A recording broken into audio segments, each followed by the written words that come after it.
Hello everyone, hola todos. Welcome back to yet another episode of the Tiki Tapas Podcast. This is episode 20. Well, we are doing it in a bit of a hurry because just last night Spain have booked their place into the next round after beating Portugal in the Iberian Derby 1-0, a goal from Mr. Clutch Mikel Merino. And we have so much to discuss, so much to unpack. I will give this over to Rahul because Mikel Merino, of course, is Rahul's player from Arsenal and Rahul's player from Spain, my player from Spain as well. But Rahul has got sort of double stakes with him. So Rahul, what did you feel when that goal went in? You saw your boy do that crazy opener in the 90 plus second minute. Well, Mikel Merino has become one of the most clutch players in world football. And it's the same for Arsenal as well. He scores some massive goals. And the dopamine rush when he scores, for me, it's almost bigger than when anyone else scores. There's something about him where I love him. I think he's one of my favorite players in the world. Yeah. And yeah, it was such a brilliantly timed run into the box. It was such a composed finish in the 91st minute under pressure. And yeah, another huge moment for him because, yeah, in the last Euros as well, he scored that last minute winner against Germany that already wrote him into the folklore. Yeah. They went on to win the tournament. And yeah, who knows? This moment could be the springboard that leads Spain to victory again. And yeah, I think Spain and Arsenal have a lot to thank Mikel Merino for. You're right. I mean, if we just look at the parallels when he scored in the last knockout round in the Euros, they went on and won the tournament. Who knows if that could repeat in the World Cup? We surely would hope so. But before we get to the World Cup, before we get to the World Cup final, we have a few matches to go. And also, we have to talk about this match because for me, I don't think Spain played their best football in this tournament. Like, you cannot watch football with closed eyes and just blindly say that the team played well. We're not a certain fan base. So, what do you think went wrong or not went wrong? I mean, they created chances. Lamine Yamal was overloaded with Nuno Mensch and Joao Felix. On the right, Alex Baena was not able to use his pace that much going up and down the flank. He was, in fact, Oyarzabal probably had his most disconnected game under De La Fuente, if I remember correctly, because he barely, like, it's not about the game against Cabo Verde where he did not get a touch in the 30 minutes. This time he got touches, but he just was not in the right positions. He was not crashing the box. He was not able to link up play, and he missed a very crucial early chance that he thought was offside. So he just took a swing at it, but then it wasn't offside, and that could have relieved so much pressure from Spain. That ball from Dani Olmo in like the first quarter of the game. Can't believe I'm saying quarter. Like, Infantino has completely brain rot in my head, like I'm talking in terms of American sports. Yeah, the first half, I mean, before the hydration break, first half. So yeah, what do you think, what happened with Spain in this fixture? Well, I thought they were the better team. Like, we'll come on to Portugal, who I thought were terrible. But with Spain, it was the phrase I was kind of using at halftime was dull dominance, where they were the better team. Again, like, they were dominant in possession. They were pushing high up the pitch. They were almost camped in Portugal's half at one point. But it was all quite dull. There was no real spark, no real flair. And that's not something that's new for Spain. That's something that plagued them at the 2022 World Cup. But yeah, it was a strange one where, as you say, it felt a bit disconnected in attack. Again, we might be talking about it completely differently if Oyarzabal takes that early chance, which it was a shocking finish. Like, we love Oyarzabal here, but there's no two ways about it. He has to at least hit the target. I think I don't know what happened to him in that moment. Possibly, as you say, he might have thought he was offside and just, launches his boot at it. But it almost feels a bit like a lack of composure, which is surprising given this is a player who scored in 6 different cup finals. But yeah, so then that chance didn't go in. There was kind of a couple of half opportunities elsewhere, but nothing else too clear cut. I did think individually there were a few concerns where, again, Barcelona fans try not to hate on me again, but Pedri and Lamine Yamal, I thought both of them had 2 of their worst games in a Spain shirt. Yeah. And Lamine in particular, like, I can't remember a single other time in his entire career where I was so frustrated by him because nothing was coming off for him against Nuno Mendes. every single time he would get the ball, it felt like he'd lose it. Yeah, There was no real connect with him and Pedro Porro on that side. There was no yeah, link up with Oyarzabal. Yeah, it felt like every time the ball went down his side, the attack almost died in a way, which is a yeah, weird thing to say about such a good player. But yeah, in the same way that we praised Spain's kind of fluidity and link up in the Austria game, where everything felt like it was clicking, and Oyarzabal was superb with his movement, it was all dynamic, everyone's on the same wavelength. It didn't necessarily feel like the case. It felt like there was a lot of frustration in the final third. Every time, even Baena, even Olmo, kind of got in the right position, it'd be the wrong pass, they'd give it away. So yeah, if there was a sense of frustration. I was watching it in a bar in Valencia, and some of the fans were getting pretty frustrated. Some even looked bored. It wasn't the most entertaining game, like in what has been an entertaining tournament. So yeah. yeah, I think overall, well, Merino has saved Spain there because he's the only one who had the right movement and the right composure when the rest of his teammates didn't have it. Yeah, I agree with you. When you say that this was Lamine Yamal playing was very frustrating to you, I felt the same way. And I'm a Barca fan, so I have full authority to say it. But I'm not saying about Lamine Yamal. I was more frustrated at Pedri. Like, I don't know why in this midfield, when he plays with Spain, he looks a little bit lost when he compared to when he plays for Barcelona. I mean, he's still quality, but it's still not the same Pedri that we see in Barcelona. And also, like, he was not doing as much progressive passes as he does. He was like playing it safe. It was very similar to what Vitinha was doing on the other end for Portugal, which is very concerning because I thought Pedri in this game had the keys to kind of control the midfield. Rodri will sit back. He's gonna dictate the play from deep, play make from the deep. Olmo is gonna be in the attack. He's gonna be like a false nine sort of alongside Oyarzabal, and he's gonna like allow the wingers to run free. So Pedri had the keys to the kingdom in a way. He did not have Fabian Ruiz with him. Fabian Ruiz would probably clash, and even though they're not the same position, they're not the same play style, but they would clash. But I was expecting Pedri to play a little bit better than he did, but the result is the result. I mean, I'm hoping Luis de la Fuente takes note of it, and I don't know, they work out the issues. I would not say he's having a bad tournament, but I'm saying he's having a frustrating tournament. Like we are not talking about Pedri like how we would talk about him in Barcelona or even before. Like he had a similar sort of stint in the Euros before he got injured, which allowed Fabian Ruiz and Olmo to really shine. So, is there a problem with De La Fuente's setups with Pedri? Is there a problem with the position that Pedri plays? Because does he play a bit more advanced in Spain than he plays for Barca? We don't know. Maybe we have to do an analysis of that as well. But what do you make of the Portuguese team? Honestly, like, was it again the same narrative that they did not create enough chances? Was it the narrative that because Nuno Mendes went off injured, that changed the game? Because then Lamine was, I mean, even though Lamine was like blocked out by Semedo most of the times, but did that psychologically affect as well? Because everyone before the World Cup put Nuno Mendes as one of the key players for Portugal winning this World Cup. Was it any of the substitutions? Let's not be controversial, but should Gonzalo Ramos should have come in at some point? I mean, that man is a lethal striker when it comes to World Cup knockouts. We have to tread very carefully now the things we say from here. But what do you think? What went wrong with Portugal? Like, yeah, I really want to know.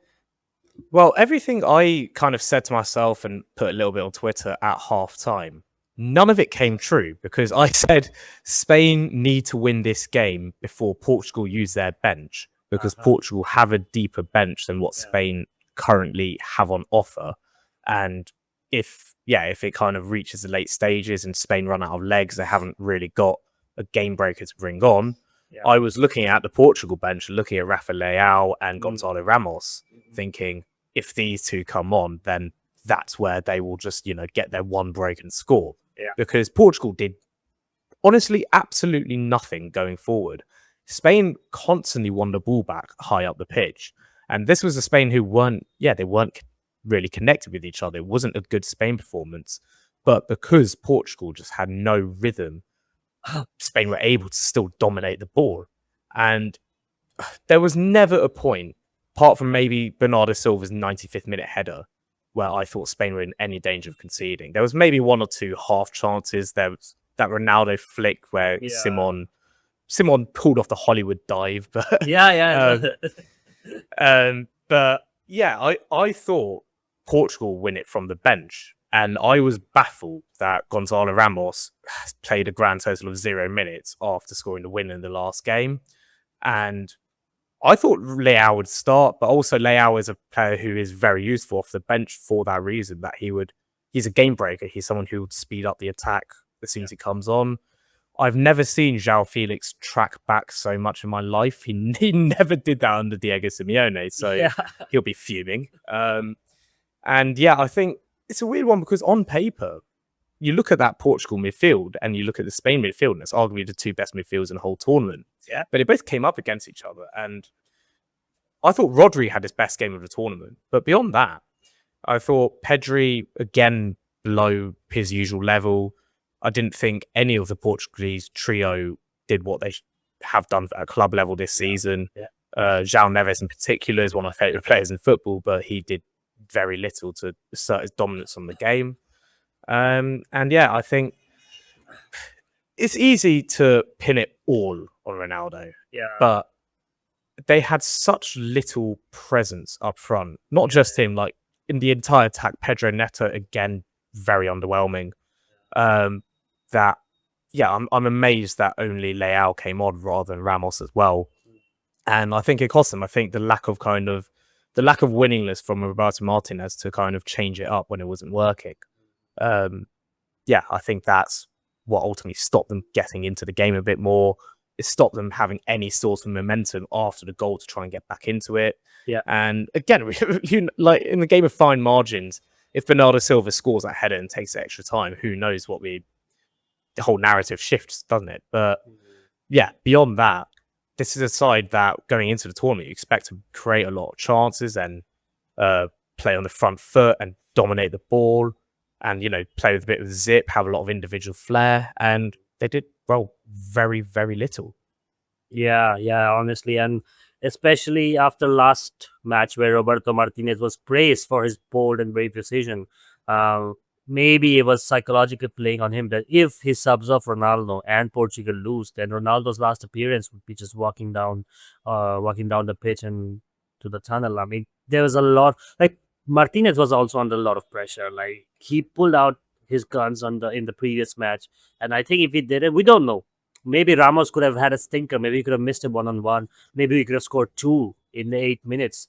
We don't know. We will. It's just a game of what ifs and what could have happened. But in reality, what did happen was that, yeah, as you said, Portugal, they in a game where Spain were so terrible, and I'm saying it with full heart as someone who was kissing this flag behind me when Spain won yesterday. I'm telling you, they were trash. Spain, moments of brilliance. Lamine Yamal locked out, Pedri locked out, Baena not up to the rhythm of the game. Lord, thank you for Pau Kubasi, Laporte, and Unai Simon. These guys are making Guinness World Records just by existing, Like Unai Simon is now 600 minutes without a goal. Like, bruh, it's just bizarre. But yeah, I mean, Pedro Porro also did not link up well with Lamine Yamal, which was one of the highlight sort of revelations that Pedro Porro works better with Yamal because Yamal shifts centrally, so Pedro Porro has a free up and down the flank. That didn't happen because no one allowed Lamine Yamal to shift centrally, so that dynamic failed completely.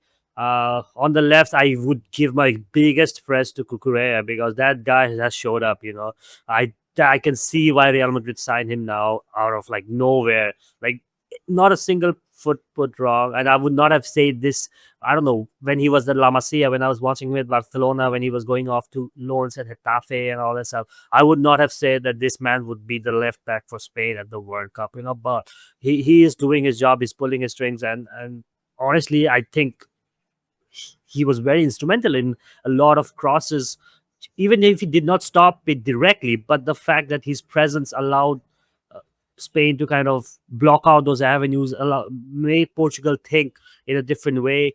When Pedro Neto, Conceição went forward, and I think that was for me most crucial player He's plays for Real Madrid. I don't care when it comes to Spain. I don't care about all that. We talk about big two. We don't talk about big two in this team, but we have to because what a signing for Real Madrid. Maybe we'll talk about him more in the coming episodes, even though he plays for Real Madrid, which is not our philosophy. But in terms of the Spain and the World Cup, I think we have to look forward to great performances from him. But talking about looking forward to the World Cup, we still have Belgium, which they deservedly are through. Would you say that after the whole? Before we don't want to get too political, but the whole Trump Infantino drama. But they even started Balogun, right? His name is Balogun, right? Yeah. Yeah. They even started him and shamelessly hooked him off at the 91st minute when they were 4-1 down. And so, did you, after looking at that game, did you watch the game or it was late, No, right? I actually went to bed. Yeah, Yeah, I it was had an late. early I night. watched a bit and then I fell asleep. I mean, after Spain winning, I was in a euphoria moment, so I couldn't stay anymore. Like, but in terms of the overall Belgian performance throughout the tournament, probably they have been playing worse than Spain. I don't know what happened in the USA game. Was it just because USA were lackluster, or was it because Belgium was motivated to kind of give it to them after the whole thing that happened? Do you think Belgium have what it takes to go toe to toe against Spain, just based on what you saw between Spain and Portugal yesterday? Do you think Belgium can trouble Spain based on how they set up? It's a weird one where I haven't been overly impressed with Belgium, but I do think they have the tools to hurt Spain a bit more than Portugal did. They seem to have a lot more rhythm going forward. Trossard in particular has actually been brilliant. He's the number one chance creator in the entire tournament, I believe. And Arsenal. it's yeah, try not to stray too much there, but yeah, I think Belgium are in a place where they're actually heavy underdogs for this game, and that's not something that they've experienced in a very long time. In the last few tournaments, they've been their golden generation. They've been the kind of team expected to win at times. But yeah, I think this underdog tag could suit them. I think Spain really haven't been troubled at the back at all the entire tournament. They haven't conceded a single goal. They've not even looked like conceding, bar that Bernardo Silva late header. Um, I think Belgium have a bit more going forward than Portugal just in this tournament alone. Like, forget the names on paper. I think they just got a bit more rhythm. So that's something Spain needs to watch out for. But yeah, in terms of Spain asserting their dominance on the game, on the midfield, yeah, I see no reason why if they are at their best, I don't see why Spain can't win it. But I've said that all tournament. I think the problem for Spain is that, well, they're not at their best. They haven't got everyone fully fit. There's a lot of players who are out of form. There's a lot of players who are not fully sharp. And that is something that I think could cost them later in the tournament. Yeah, they haven't got, well, I said they haven't got a bench, but they won the game from the bench against Portugal. I think that's where De La Fuente deserves the most praise we'll ever give him, because all three substitutes, Fabian Ruiz, Merino, Ferran Torres, they all played their part in that goal. Fabian coming on for Pedri was brilliant. Like, I didn't expect Pedri to come off just because of who he is, and De La Fuente is a manager who values seniority above a lot of other things. Yeah. But he wasn't having a good game. He's not been having his best tournament. Yeah. There's no real shame in that. He's played a lot of games this season. Yeah. But then, yeah, De La Fuente recognizes that and he brings him off for Fabian, who even he wasn't having his best tournament. Yeah. And he just gave that midfield a bit of breathing room. He gave them a bit of like just composure under pressure. He was able to play out from the Portuguese press. And yeah, he then started the move, which led to Merino and Ferran linking up. Yeah. Ferran, again, hasn't had his best tournament. He's looking so short of confidence in every kind of final action. You wonder if he was even usable at this, like before he came on. There was a few groans around me when the camera panned to him and it was him coming on.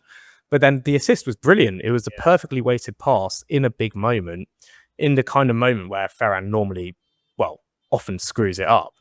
And so you'd hope that would give him a lot of confidence heading into later rounds. And yeah, Merino is Merino. He's Mr. Reliable for Spain. So yeah, I now like to say that Spain still do have a bench, not the bench they would have liked with a kind of Victor Munoz or Nico Williams be able to come on, but yeah, I think Spain need to win this game from the start again. I think if they can go and take the lead before half time, they should be grand. Yeah, I agree with you. The bench was my most concerning sort of thing about this team because, as you said, the absence of Nico Williams completely changes the dynamic. Like there was a moment yesterday when I thought, oh, Spain are gonna fall into the same sort of pattern of sideways thousand passes because when the way Luis de la Fuente broke that sort of pattern is using his wingers to kind of bring on a new sort of electricity to the Spanish team that they hadn't seen in years. La Roja, Tiki Taka, these are like ingrained philosophies, and that thousand passes sideways, safe passing cost them, patient passing cost them like almost 2 World Cups just because of that, like 1,000 passes and penalty shootouts against Russia and Morocco. People figured them out. Luis de la Fuente used his philosophy, his like neo tiki taka in a way, with his wingers getting free. But yesterday, because Lamine Yamal was locked up, the other flank, Alex Baena, is not the Luis de la Fuente winger that you need. It really, for a second, it had me worried there because it was like the ghosts of the past are returning. But thankfully, we got Mr. Clutch, Mikel Merino. Just so thankful that that happened. But yeah, we're not gonna talk about the wingers because we already talked about it in the previous episode. We went on detail about who should have been brought in, what they should have done. If you missed out that episode, then make sure you check it out. But I think before we conclude, what do you realistically? Maybe we get past Belgium, but but France or Morocco, which I am thinking right now, it's gonna be France, right? Either way, Spain will face one of its neighbors again, whether it's Morocco in the south or France to the north. Do you think France we have a sliver of a chance against Spain, against France, realistically speaking, before we conclude this episode? Well, I think whether it's Morocco or France, Yeah, they're both two teams that Spain would hate to play against just in terms of style. Morocco knocked Spain out last time. Spain did knock France out in the Euros, but it's a different France team now. This France team has gone up a level in attack. It would be fascinating to see how this Spain defense copes with that France attack yeah, because yeah, beyond the defensive record, again, they haven't really been that tested. yeah. But will Spain's kind of midfield be able to dominate the game against France like they have in these previous games? Against Morocco, who are quite a physical side, they've got a very complete kind of team. They're missing a few players through injuries, they're concerned. But if Morocco could beat France, well, Morocco can then do a serious amount of damage against Spain. And with the whole, geopolitical context of Morocco against Spain, I think that would be a fascinating tie. And I think before the tournament, I said Spain were my favourites. I no longer think that's the case. And again, it's the main reason is the kind of lack of fitness, lack of form with some of these players, lack of bench. Yeah. And yeah, I think if Spain get through Belgium, we'll have to wait and see, obviously. But my prediction would be that they go into the death by 1,000 passes against France, are unable to break them down, and then France cause them more issues than the teams they faced so far, and they end up finding a goal. Yeah. If it's Morocco, almost similar. I can see again maybe a 0-0 and penalties like in 2022. One question I'd like to ask you is something that my friend Joe, shout out Joe, asked me during the game yesterday, which is, why are Spain boring? And, well, are Spain boring? And if so, why? Because with this Spain squad, compared to, I don't want to go into too much of a historical ramble here, but if you compare it to, say, 2010, 2012, I don't want to say there's a lack of character. I think this Spain squad is full of players, for the most part, who are, good lads who there's no real drama. Compare that to, Sergio Ramos and Casillas and Piqué and David Villa and Fernando Torres. Like, It almost feels like there's a bit of a less of a personality. Mm, Apart from Lamine Yamal, there's no flair in a way. I mhm. guess without Nico Williams as well. Yeah. And yeah, I think for the neutral, there's this kind of perception that Spain are a bit dull. The game was a bit dull against Portugal. So yeah, do you as a kind of more of a Spain fan, do you think that Spain are dull both on the pitch in terms of tactics and off the pitch in terms of charisma, Mhm. or do you think it's an unfair perception? I would agree to it. I would agree to a certain extent. I would not bring off the field sort of into this discussion because except for Lamine Yamal, he's like a teenager. Of course, he's not PR trained, he's not media trained, so he has his own personality that he can, and he's earned up to that reputation where he can talk about it. You look at the rest of the team; they're like Rodri doesn't even have social media. Pedri just posts about Ferran Torres. So, and you don't expect Oyarzabal to talk, bad about anyone else. So the whole it's a very sort of like subdued group, but that doesn't mean on the pitch that they are bad. But like if you look at historically as well, Spain, the 2010 World Cup that they won, every single knockout game, I would not say they played exciting. They won every single game 1-0. So there was no real thrill. Anyways, when you play possession, when you play tiki taka, it's already such a negatively perceived sort of game. Even when Pep Guardiola plays it with City, they say he killed football. They say, the system is dead now because everyone is so robotic. And when the country that propagated tiki taka, I was gonna say tiki tapas, shit, tiki, and the country that introduced tiki taka, of course, it's gonna be not that enthralling, I think. But if you saw the Euro 2024, you saw the verticality that the wingers brought because at that time Luis de la Fuente, that was his major tournament. No one figured it out. Lamine Yamal was, still he was 16. He People only watched him at Barca. No one really knew what he could bring to the table, and he entertained us. He dazzled us.